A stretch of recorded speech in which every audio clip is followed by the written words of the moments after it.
പത്തലോങ്ങിൽ നിന്ന് പുക്കറ്റിലേക്ക് straight bus service ഉണ്ട്. അതിൻ്റെ ബസ്സുകളാണ് ആ മുമ്പിൽ കാണുന്നത്, ആ മുമ്പിൽ പോകുന്നതൊക്കെ. ഇപ്പോൾ ഒരെണ്ണം പാസ് ചെയ്ത് പോകുന്നു. അന്നേരം അത് കണ്ടപ്പോഴാണ് ഞാൻ ഓർത്തത്. അപ്പോൾ ഇതുപോലുള്ള ബസ്സൊക്കെ കയറി ഞാൻ പോരാനായിരുന്നത് നമ്മുടെ ക്രാബിലേക്ക് പോകുമ്പോഴത്തേക്ക്. ആറ്റിയിൽ നിന്ന് ക്രാബിക്ക് ഇതുപോലത്തെ ബസ്സുണ്ട്, അതേ പോകാൻ ഡബിൾ ഡെക്കർ ബസ്സാണ്. പക്ഷേ ഇത്തവണ കാറങ്ങ് എടുക്കാമെന്ന് വിചാരിച്ചു. വലിയ ഇതൊന്നുമില്ല, വലിയ കൂടുതലൊന്നും അല്ല. അതുകൊണ്ട് ഇത്തവണ കാറങ്ങ് എടുക്കാമെന്ന് വിചാരിച്ചു. കാറിൽ പോയിട്ട് വരാം എന്നുള്ളത് ട്രൈ ചെയ്ത് നോക്കിയാൽ. ജസ്റ്റ് ഇൻ കേസ് കാറ് കിട്ടിയില്ലായിരുന്നേ പോകത്തില്ലായിരുന്നു കേട്ടോ, അത് വേറെ കാര്യം. ഈ ബസ്സിന് തന്നെ ശരണം. എന്താണേലും കാറ് ഉപയോഗിച്ച് പോകുമ്പോൾ നമുക്ക് ഇഷ്ടമുള്ളിടത്ത് നിർത്തുകയും ഇന്നർ റോഡ് വഴിയൊക്കെ പോവുകയും ആൾക്കാരുടെ ജീവിതങ്ങൾ മനസ്സിലാക്കാനും ഒക്കെ പറ്റുമല്ലോ. അതുകൊണ്ട് ആ കാറെന്നുള്ളൊരു ചിന്ത വന്നു.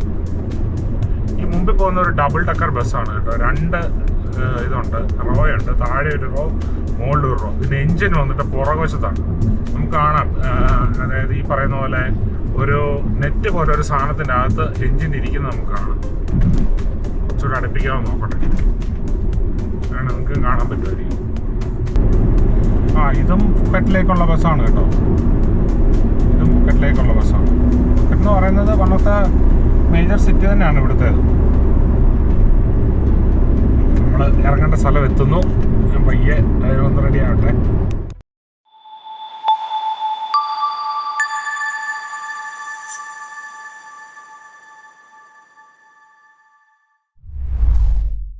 ഓക്കെ, നമ്മൾ റൂമിൽ എത്തിച്ചേർന്നിരിക്കുകയാണ്. വളരെ ചെറിയൊരു മുറിയാണിത്. അങ്ങനെ വലിയ ഫാൻസി എന്നൊന്നും പറയാൻ പറ്റില്ല. ഇതിൻ്റെ കൂടെ ഉള്ളതല്ലേ, ഒരു ചെറിയ ടോയ്ലറ്റ് ഉണ്ട് ഇവിടെ. അതിനപ്പുറത്ത് ഈ പറയുന്ന പോലെ ചെറിയ എല്ലാം ഒരു എന്താ പറയുന്നത്, സ്റ്റൈലാക്കി ഓതൻറ്റിക്കായിട്ട് ചെയ്തിരിക്കുന്നതാണെന്ന് തോന്നുന്നു. മുഴുവൻ സിമെൻറ്റ് തേച്ചുപോലൊക്കെ ഇരിക്കുന്നത്. പക്ഷെ കുഴപ്പമില്ല കേട്ടോ, നല്ല വൃത്തിയുള്ള റൂം അല്ല. ഇന്നത്തെ പരിപാടി എന്ന് പറയുന്നത് ഈ പറയുന്ന ക്യാമ്പിലേക്ക് നമ്മൾ ഇറങ്ങുകയാണ്. ആദ്യം അതിൻ്റെ കോഫി മേക്കിങ്ങോ പരിപാടി എന്താണെന്ന് അറിയത്തില്ല, പോയി നോക്കണം. ഇത് നിങ്ങൾ റെഡിയായിട്ട് വരാൻ പറഞ്ഞു വിട്ടതാണ്. എനിവേ ഞാൻ ജസ്റ്റ് ഒന്ന് ബാഗും പെട്ടിയെല്ലാം എടുത്ത് വെച്ചിട്ട് അങ്ങോട്ട് ചെല്ലും. ഇതാണ് സ്ഥലം. നമ്മളിപ്പോൾ പോകാൻ പോകുന്ന വണ്ടി എന്ന് പറയുന്നത് ഇതാണോ? ഇതല്ല, ഇത് തടിവണ്ടിയാണ്. തടി കൊണ്ടുണ്ടാക്കിയ വണ്ടിയാണ്. മുഴുവൻ തടി കൊണ്ട് കവർ ചെയ്തത്. എനിക്ക് തോന്നുന്നില്ല ഇത് രജിസ്റ്റേർഡ് ആണോ എന്നൊന്നും തോന്നുന്നില്ല. പക്ഷേ മുഴുവൻ തടി കൊണ്ട് അത് ചെയ്തേക്കുന്നത്. ഓത്തൻറ്റിക് ലുക്ക് വരുത്താൻ വേണ്ടിയാണ്, ഒരു വെറൈറ്റി തോന്നിപ്പിക്കാൻ വേണ്ടിയാണ്. അതെ, നമ്പറുണ്ട്, മുകളിൽ നമ്പറുണ്ട്. ഇതാണ് നമ്മൾ പോകുന്ന വണ്ടി. ATV വേറെ എവിടെയാണ്, അവിടെ പോയി നമ്മൾ എടുക്കുകയാണ് ചെയ്യുന്നത്. പിന്നെ അങ്ങോട്ട് വേറെ വീടുകളും കാര്യങ്ങളൊക്കെ ഉണ്ട്. അപ്പോൾ നിങ്ങൾക്ക് കാണാം മുമ്പോട്ട്. നമ്മളിപ്പോൾ എടുത്തിരിക്കുന്ന റൂം അതുകൊണ്ട് ഇതാണ്. ഈ കാണുന്ന ഫസ്റ്റ് റൂമാണ് ഇപ്പോൾ എടുത്തേക്കുന്നത്. നമ്മുടെ വണ്ടി അവിടെ കിടക്കുന്ന കാണാതിരിക്കും ചിലപ്പോൾ. അതിൻ്റെ ഇടയ്ക്കൂടെ അവിടുന്ന് സാധനങ്ങളെല്ലാം ഇറക്കി വെച്ചു വെളിയിലോട്ട് വന്നതാണ്. ഈ കാണുന്നത് റബ്ബർ മരങ്ങളാണ്. എന്താ, തായ്ലൻഡിലെ റബ്ബർ മരങ്ങൾ. ഇത് വെട്ടി ഒരു സൈഡ് മുഴുവൻ വെട്ടി തീർന്നതാണെന്ന് തോന്നുന്നു. ഇപ്പോൾ വെട്ടുന്നത് കാണുന്നില്ല. ഒരു സൈഡ് മുഴുവൻ വെട്ടി താഴെ വരെ തീർന്നത് കാണാനുണ്ട്. മറ്റേ സൈഡ് തൊട്ടിട്ടേ ഇല്ല. അവിടെ ദൂരെ കാണുന്ന വീടുകളെല്ലാം ഇതിൻ്റെ അകത്തുള്ളതാണ്. ഇതെല്ലാം ഇതിനായിട്ട് ബന്ധപ്പെട്ടുള്ള വീടുകളാണ്. പക്ഷേ കൂടുതൽ ആൾക്കാർ താമസിക്കാവുന്ന പോലെ ഒക്കെ ഉള്ളതാണ്. Very good place. നല്ല ചൂടാണ്, പക്ഷേ കുഴപ്പമില്ല. അങ്ങനെ ഞാൻ ഒടുവിൽ പത്തലൂങ്ങിലെത്തി. ഈ ട്രിപ്പിൻ്റെ ഈ ഭാഗം കുറച്ച് സ്പെഷ്യലാണ്. കാരണം പത്തലൂങ്ങിലെ കുറച്ച് അനുഭവങ്ങൾ എക്സ്പ്ലോർ ചെയ്യാൻ സഹായിക്കുന്നത് അവിടുത്തെ ടൂർ പാക്കേജുകൾ നടത്തുന്ന ഒരു ടീമാണ്. താമസവും കുറച്ച് എക്സ്പീരിയൻസും എല്ലാം അവർ തന്നെ അറേഞ്ച് ചെയ്തിട്ടുണ്ട്. നമ്മൾ പോകുന്നത് വേറെ ഒരു സൈറ്റിലേക്കാണ്. ആ സൈറ്റിൽ നിന്നാണ് പറഞ്ഞത്. എന്താണെന്ന് പെടുത്തുമില്ല. ഞാൻ ഷൂ ഇടണമെന്ന് ചോദിച്ചു. ഷൂ ഇടണ്ട, കുഴപ്പമില്ല, അതുകൊണ്ട് അറിയത്തില്ല. പോയി നോക്കാം. പിന്നെ നമ്മുടെ എന്താ പറയുക, മീനടത്തൂടെയൊക്കെ നമ്മൾ ട്രക്കിൽ പോകുന്ന പോലെ ഒരു ഫീലാണ്. സൈഡ് വശത്ത് ഡോറൊന്നുമില്ല, ഓപ്പണാണ്. ഇവിടെ കണ്ണാടി പരിപാടിയൊന്നുമില്ല. ഞാൻ പിടിച്ച് കാറ്റൊക്കെ അടിച്ച് നാട്ടിൽ പണ്ട് നമ്മൾ ജീപ്പിൻ്റെ സൈഡിൽ നിന്ന് പോകുന്ന ഒരു ഫീലുണ്ട്. I know this kind of bird because we used to have that in Kerala too. Check-in കഴിഞ്ഞ് റൂമിലൊന്ന് കയറി ഫ്രഷായി. ആദ്യം തന്നെ നല്ലൊരു കോഫിയോ എന്തെങ്കിലും തണുത്തതോ കുടിക്കാമെന്ന് പറഞ്ഞ് ഒരു കഫേയിലേക്ക് പോകാമെന്ന് പറഞ്ഞു. അവിടെ നിന്ന് നമ്മൾ പോയത് നായ് ഡോങ് ബോൺ കഫേ എന്ന് പറയുന്ന ഒരു കഫേയിലേക്കാണ്. ഫത്തലുങ്ങിലെ പ്രകൃതിയോട് ചേർന്ന് നിൽക്കുന്ന ഒരു ചെറിയ മനോഹരമായ കഫേ.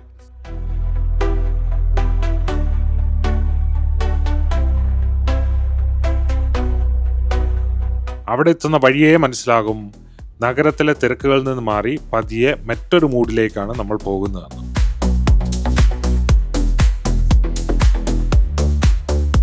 ചുറ്റും പച്ചപ്പ്, ശാന്തമായ അന്തരീക്ഷം, കാറ്റും പക്ഷികളുടെ ശബ്ദവും മാത്രം. അങ്ങനെയുള്ള ഒരു സ്ഥലത്തിരുന്ന് ഡ്രിങ്ക് കുടിക്കുന്ന ഫീല്, അതൊന്ന് വേറിട്ട അനുഭവം തന്നെയാണ്. യാത്രയിൽ ഇങ്ങനെ ഓരോ സ്റ്റോപ്പും വെറും ഭക്ഷണം കഴിക്കാനോ കോഫി കുടിക്കാനോ മാത്രമല്ല, ആ സ്ഥലത്തിൻ്റെ സ്പീഡിൽ നമ്മളും കുറച്ചു നേരം ജീവിക്കാൻ വേണ്ടിയുള്ള ചെറിയ ഇടവേളകളാണ്.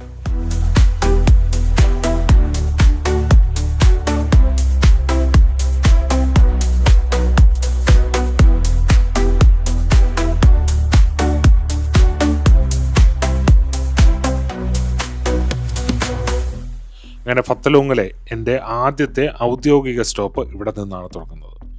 അങ്ങനെ നമ്മൾ കുറച്ച് സമയം അവിടെ സ്പെൻഡ് ചെയ്തിട്ട് അടുത്ത പരിപാടിയിലേക്ക് നീങ്ങി. ഇനി പോകുന്ന പരിപാടി എന്ന് പറഞ്ഞാൽ കുറച്ചുകൂടി എക്സൈറ്റിംഗ് ആയിട്ടുള്ള ഒരു പരിപാടിയാണ്.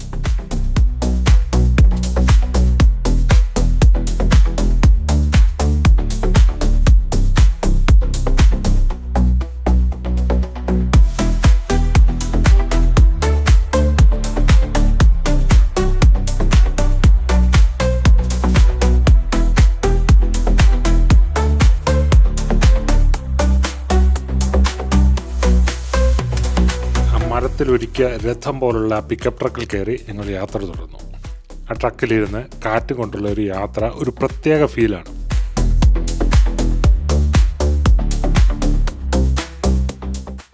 റോഡിൻ്റെ ഇരുവശത്തും നല്ല പച്ചപ്പുണ്ട്, ഇടയ്ക്ക് നല്ല ഗ്രാമങ്ങളുണ്ട്, നല്ല കുന്നുകളുണ്ട്. അങ്ങനെ ഓരോ കാഴ്ചയും കണ്ടുകൊണ്ടാണ് ഇന്നത്തെ പ്രധാന എക്സ്പീരിയൻസിലേക്ക് നമ്മൾ പോകുന്നത്. നമ്മുടെ കൂടെയുള്ള ടൂർ ടീമിലുള്ളവർ പറഞ്ഞതുപോലെ ഇന്നത്തെ ഹൈലൈറ്റ് എന്ന് പറയുന്നത് ഖാവോ ഖാം ATV അഡ്വഞ്ചറാണ്. അതുകൊണ്ട് മനസ്സിലൊരു ചെറിയ എക്സൈറ്റ്മെൻറ്റും കാര്യങ്ങളൊക്കെ ഉണ്ട്. അവരുടെ ബേസ് ക്യാമ്പിലെത്തിയപ്പോൾ ആദ്യം എൻ്റെ ശ്രദ്ധ പോയത് ഈ ATVകളിലേക്കല്ല.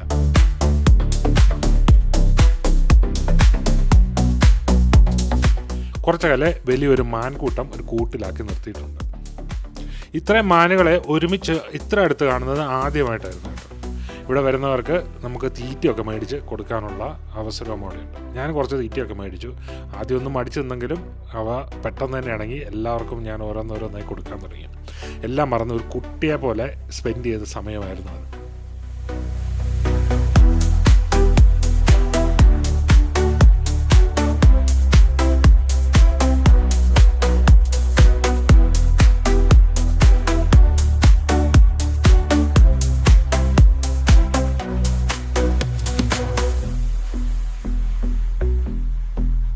അതിനുശേഷം ഞാനവിടെ നിൽക്കുമ്പോഴാണ് മുമ്പത്തെ ഗ്രൂപ്പ് ATV റൈഡ് കഴിഞ്ഞ് തിരിച്ചു വരുന്നത്. അവരുടെ മുഖം കണ്ടപ്പോൾ തന്നെ എനിക്ക് മനസ്സിലൊരു സംഭവം പൊളിയാണ്. ചിലരുടെ ഡ്രസ്സ് മുഴുവൻ അഴുക്കും ചെളിയൊക്കെ ഉണ്ട്, ചിലരുടെ മുഖത്ത് മുഴുവൻ പൊടിയുണ്ട്. എല്ലാവരും ചിരിച്ചുകൊണ്ട് ഓരോ അനുഭവം പറഞ്ഞുകൊണ്ട് ആവേശത്തോടെ വണ്ടിയിൽ ഇങ്ങനെ പറഞ്ഞ വരികയാണ്. ഇത് കണ്ടപ്പോൾ എൻ്റെ ആവേശം ഇനി എപ്പോഴാണ് എൻ്റെ ടേൺ എന്നുള്ളതായി. കുറച്ച് കഴിഞ്ഞ് സ്റ്റാഫിൻ്റെ റോഡിന് തൊട്ടടുത്തുള്ള ഒരു ചെറിയ പ്രാക്ടീസ് ട്രാക്കിലേക്ക് കൊണ്ടുപോയി. ഇവിടെ വരുന്ന എല്ലാവരും ATV പഠിച്ചവരൊന്നും അല്ലല്ലോ. അതുകൊണ്ട് ATV എങ്ങനെ ഓടിക്കണം പഠിക്കണം എന്നൊക്കെ ഉള്ളത് സിമ്പിളായിട്ട് അവർ പറഞ്ഞു തന്നു. ആക്സിലേറ്റർ ഇവിടെയാണ്, ബ്രേക്ക് എങ്ങനെ ഉപയോഗിക്കണം, വളവുകൾ എങ്ങനെ തിരിയണം, എല്ലാവരും കാണിച്ചു തന്നു. ഇത് കഴിഞ്ഞിട്ടാണ് യഥാർത്ഥ അഡ്വഞ്ചർ തുടങ്ങിയത്. എൻ്റെ കൂടെ വന്ന് ഞാനിപ്പോൾ പറഞ്ഞ ആൾക്കാർ മലേഷ്യയിൽ നിന്നുള്ള വലിയൊരു ഗ്രൂപ്പായിട്ട് ഞങ്ങൾ അവിടെ ബേസ് ക്യാമ്പിൽ വെച്ചിട്ടാണ് കാണുന്നത്. ഒരു 3 ബസ് നിറയെ മലേഷ്യയിൽ നിന്നുള്ള 10, 20, 25 അല്ലെ 20, 30 ഇടയ്ക്കുള്ള ആൾക്കാരായിരുന്നു മുഴുവൻ ഉണ്ടായിരുന്നത്. പിന്നെ കുറച്ച് പ്രായമുള്ള ഒരു ഗ്രൂപ്പും ഉണ്ട്. അങ്ങനെ നമ്മൾ ATV ഓടിച്ച് മുമ്പോട്ട് പോകുമ്പോൾ ഓരോ ഭാഗവും ഓരോ അനുഭവമായിരുന്നു. ചില സ്ഥലങ്ങളിൽ വിശാലമായ പുൽമേടുകൾ പോലെയായിരുന്നു, ചില സ്ഥലങ്ങളിൽ റബ്ബർ തോട്ടങ്ങളായിരുന്നു. കുറച്ച് കഴിഞ്ഞ് ചെന്ന് കഴിയുമ്പോൾ മുഴുവൻ കല്ലുകൾ നിറഞ്ഞ വഴികളായിരുന്നു, ചെളി നിറഞ്ഞ ട്രാക്കുകളായിരുന്നു. ചില ഭാഗങ്ങളോട്ട് ചെല്ലുമ്പോഴത്തേന് റിസർവോയറുകളാണ്, ചിലയിടത്തോട്ട് ചെല്ലുമ്പോൾ താഴ്വരകൾ, പൊടി പറക്കുന്ന ഈ റൂട്ട്, ഇതൊക്കെ നല്ലൊരു അടിപൊളി ഫീലിംഗ് ആയിരുന്നു. ഈ റിസർവോയറിന് അടുത്തെത്തി കഴിയുമ്പോൾ അവർ വേഗം പോകും എന്ന് പറയാം. കാരണം വെച്ച് കഴിഞ്ഞാൽ നമ്മൾ ഇതിനകത്തോട്ട് ഫാസ്റ്റായിട്ട് പോകുമ്പോഴത്തേന് വെള്ളം ചിതറത്തെറിക്കുന്ന വെള്ളത്തിലൂടെ നമ്മൾ പോകുന്നതിൻ്റെ ഫോട്ടോ എടുക്കാൻ വേണ്ടിയിട്ടുള്ള പരിപാടിയാണ്. പക്ഷേ ഈ യാത്രയിൽ എന്നെ ഏറ്റവും അത്ഭുതപ്പെടുത്തിയത് ഈ സ്ഥലത്തിൻ്റെ ഭൂപ്രകൃതിയാണ്. പല സ്ഥലങ്ങളിലും പോകുമ്പോൾ എനിക്ക് തോന്നുന്നത് ഇത് തായ്ലൻഡാണോ അതോ കേരളമാണോ എന്നായിരുന്നു.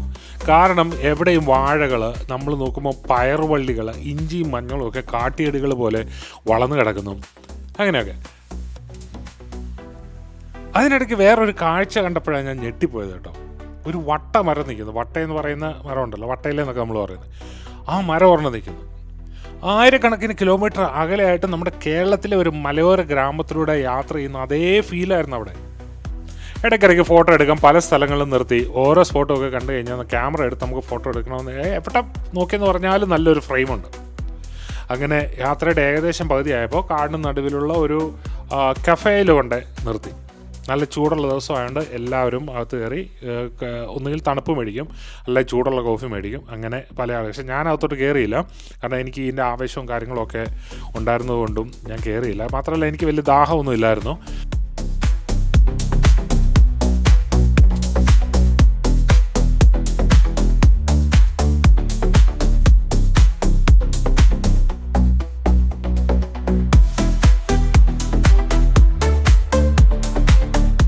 അങ്ങനെ നമ്മൾ വീണ്ടും യാത്ര തുടർന്നു. തിരികെ ബേസ് സ്റ്റേഷനിലെത്തി.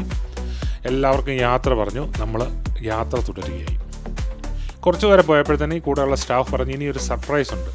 അവർ വണ്ടി ഒരു സ്ഥലത്ത് ഒതുക്കി നിർത്തി. ഇറങ്ങിയപ്പോൾ ആദ്യം കേട്ടത് വലിയ ഹുങ്കാരമാണ്, വലിയ വെള്ളം വീഴുന്ന ശബ്ദമാണ് കേട്ടത്. ആ ശബ്ദം കേട്ടുകൊണ്ട് ഞാനിങ്ങനെ മുകളിലോട്ട് കയറ്റമാണ്. അപ്പോൾ ഇങ്ങനെ നടന്ന് കയറി ചെന്നപ്പോൾ ഒരു ചെറിയ ആരാധന സ്ഥലം അവിടെ വെച്ചിട്ടുണ്ട്. അവിടെ നമ്മുടെ സ്ഥിരം സാധനമുണ്ട്, സോഫ്റ്റ് ഡ്രിങ്കുകളും നേർച്ചകളും ബോട്ടിലുകളും ഒക്കെയാണ് അവിടെ വെച്ചേക്കുന്നത്. അതൊക്കെ കണ്ട് ഇവിടുത്തെ ആൾക്കാർ ഈ ചെറിയ സ്ഥലത്തെ പോലും എന്ത് ബഹുമാനത്തോടെയാണ് കാണുന്നതെന്ന് ഉള്ളൊരു ഫീലിംഗ് എനിക്കുണ്ടായി. അത് കഴിഞ്ഞ് കുറച്ചങ്ങോട്ട് മുമ്പോട്ട് നടന്നപ്പോഴാണ് ഈ ശബ്ദത്തിൻ്റെ ഉറവിടം മനസ്സിലായത്. കാവോ ക്രാം വാട്ടർഫോൾ. അതിൻ്റെ ഭംഗി ഒന്ന് പറഞ്ഞറിയിക്കാനില്ല കേട്ടോ, കാരണം അതിൻ്റെ ആ സ്ഥലത്തിൻ്റെ ശാന്തതയിൽ അതിൻ്റെ ഒരു ഭംഗി ഇരിക്കുന്നു.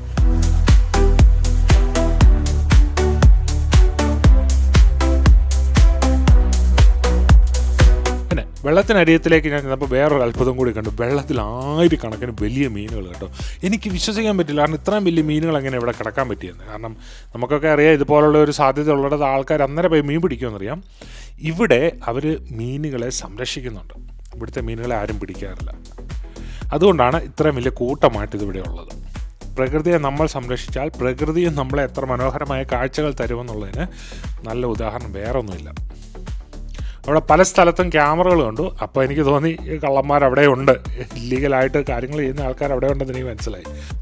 അങ്ങനെ ഞാൻ കുറച്ച് നേരം വെള്ളത്തിൽ കാലുമൊക്കെ ഇട്ട് മീൻ കാലെ കുടുങ്ങി തൊട്ടുരുമിയൊക്കെ പോകുന്ന ആസ്വദിച്ച് കുറച്ച് ഫുട്ടേജൊക്കെ എടുത്തു. അവിടെ നല്ല തണുത്ത വെള്ളവും കാടിൻ്റെ നിശബ്ദതയും യാത്രയുടെ മുഴുവൻ ആവേശത്തിന് ശേഷമുള്ള ചെറിയ വിശ്രമവും ആ ആംബിയൻസും അടിപൊളിയായിരുന്നു. ഇത് ശരിക്കും എനിക്ക് വേണ്ടിയതായിരുന്നു. കാരണം ഇത്രയും ദൂരം ഡ്രൈവ് ചെയ്തതൊന്ന്, രണ്ടാമത് ഇത്രയും കാര്യങ്ങൾ ചെയ്ത് കഴിഞ്ഞപ്പോഴത്തേക്ക് ഞാൻ ഫുള്ള് ടയേർഡായിരുന്നു. ഇതൊരു ശരിക്കും ഒരു റിലാക്സേഷൻ തെറാപ്പി പോലെ എനിക്ക് ഫീൽ ചെയ്തു. ഇവിടെ കുറച്ച് നേരം നമ്മളൊന്ന് ഇരുന്നാൽ നമ്മൾ ഈ സ്ഥലം നമ്മളോട് തന്നെ സംസാരിക്കും, നമുക്ക് ഫീൽ ചെയ്യാം.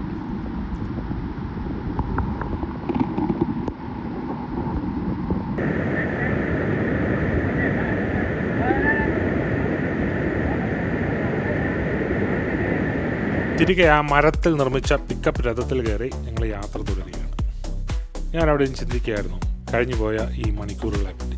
കാരണം മാൻകൂട്ടവും പൊടിയും ചെളിയും നിറഞ്ഞ ഹൈ എനർജി ATV ട്രാക്കുകളും കേരളത്തെ ഓർമ്മിപ്പിച്ച കാഴ്ചകളും വഴിയിൽ കണ്ട നല്ല മനുഷ്യരും ഈ ശാന്തമായ വെള്ളച്ചാട്ടവും ഒരു അടിപൊളി ദിവസമായിരുന്നു. ഞാനിതിങ്ങനെ ചിന്തിച്ചുകൊണ്ട് ഫ്രണ്ടിലിരുന്നു. അപ്പോൾ നമ്മുടെ ഈ ട്രക്ക് എന്നെ ഡ്രോപ്പ് ചെയ്യാനായിട്ട് ആ താമസ സ്ഥലത്തെ ലക്ഷ്യമാക്കി പോയിക്കൊണ്ടിരുന്നു.